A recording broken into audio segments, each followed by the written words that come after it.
Excellence is a weird deal because I think if you haven't seen excellence before, sometimes it's hard to kind of. Example: when my wife and I first got married, we basically. She was excellent. You were not. That is true. Yeah, I had to trick her. Yeah. And but we were going to build a house, and she had mentioned that she wanted to get nice countertops, and I had honestly never been to a home that had granite countertops. I'd never seen them.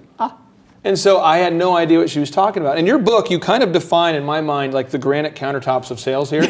You say, use a checklist to prepare your attitude, appearance, customer information, company, and the product information, and the selling environment so you can be at your best on every call. Use a checklist. Yeah. Can you break that down? What are you talking about? Well, think about a pilot and the checklist. That's the classic checklist. You know, the pilot before every flight has an exact checklist and must go over every item. They can't just say, yeah, been there, done that. They have to look at that gauge and see that it's working, and look at that lever and make sure that it is where it should be, and so forth. As a matter of fact, when I was flying in here day before yesterday, the reason I had to go through 2 or 3 different cities over several thousand miles to ultimately get here was because when the pilot was going over his checklist, everything checked out except one landing light that had a broken lens. Oof. And 1 hour later, we were all busy missing our connecting flights. Right. Yeah, but we've got to do that in our own life. You know, it may be, let's say, for example, you're going over your materials for the day and you say, okay, I need to get my sales brochure, I need to get this, I need to have a suit and a tie on, I need to groom my hair, I need to whatever. Okay, great. And then you're sitting there with your client and you pull out a pen and the pen says, Babes Dancing Girls. Yeah. Right? Right. And everything about you says professional except Babes Dancing Girls. Right. And the client says, uh-oh. Even if the client doesn't consciously notice, on some level they will notice that pen and how it kind of contradicts everything else. I want to throw this out for a second. I want to make sure we break this down to really specific action items, because what you're saying is 100% right. I know with my entertainment company, we used to meet with brides and grooms, and they would come into the office. We were trying to convince the mother of the bride and the bride to hire us for what they think is one of the most important days of their lives, to entertain for the wedding. And I'm not making this up. I used to walk in and kind of spy on our sales guys to make sure they were following the checklists. Yeah. And literally, the lights would be off in the presentation room. I'm not exaggerating. I would walk in the room, and it would be like a sales room where there was some natural light, but the room was dark.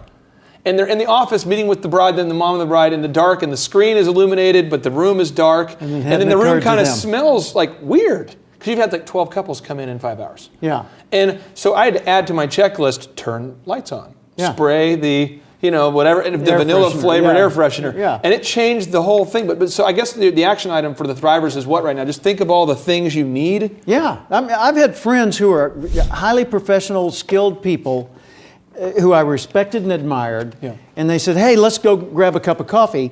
And we go out and we get in their car, and the car is a mess. And all of my good impressions are now contradicted by something else. They said, Jim, give them a break. I mean, the car's a mess. So what? Well, here's what.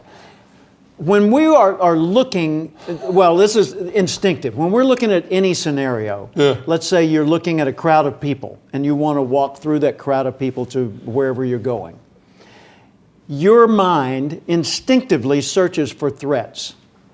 And the way we search for threats is we look for exceptions. We look at patterns, and if all the patterns seem to match and blend, we go ahead confidently. But if there's something standing out, kind of like the proverbial red flag, right? We say, hey, wait a minute.